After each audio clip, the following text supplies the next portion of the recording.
महात्मा गा गा करके कथावाचक समझाते हैं, लेकिन उनके नहीं समझ में। अभिमान का एक मद तो रहता ही है। जो अन्य प्रकार के नशे हैं महाराज थोड़ी देर करोगे उतर जाएंगे, लेकिन अभिमान का नशा, अभिमान का मद 24 घंटे चढ़ा रहता है। गोस्वामी जी ने वर्णन किया है। गोस्वामी जी वर्णन करते हैं, बुद्धि बड़ी चतुराई बड़ी, बुद्धि बड़ी चतुराई बड़ी, और सुंदरता तन में प्रगटी है। धाम बड़ो धन धाम बड़ो, और कीर्ति हूँ जग में प्रकटी है।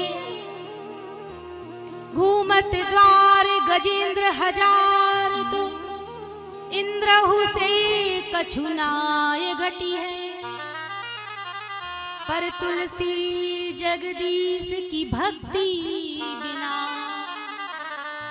पर तुलसी जगदीश की भक्ति बिना, जैसे सुंदर नार की नाक कटी है, जैसे सुंदर नार की नाक कटी है।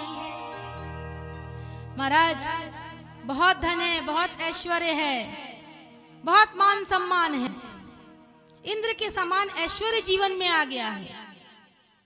अनेक प्रकार के अलंकारों से अलंकृत हो गए हैं, लेकिन अगर जीवन में भगवान की भक्ति नहीं आई तो कोरा आपने श्रम किया है।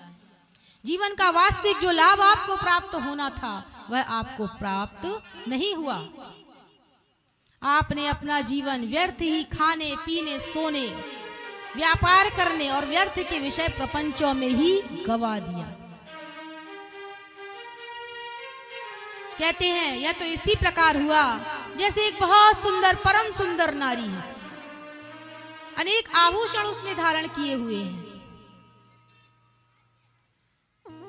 दिव्य परिधान उसने पहने हुए हैं, सुंदर चमचमाती साड़ी, अनेक आभूषण छम छम करके चल रही है, लेकिन इतनी सुंदरता होते हुए भी सामने से नाक गायब है, तो सारी सुंदरता पर पानी फिर गया। ऐसे ही महाराज सब कुछ होते हुए यदि जीवन में भगवान की भक्ति नहीं की तो आपने अपने जीवन को व्यथा ही गवाया है।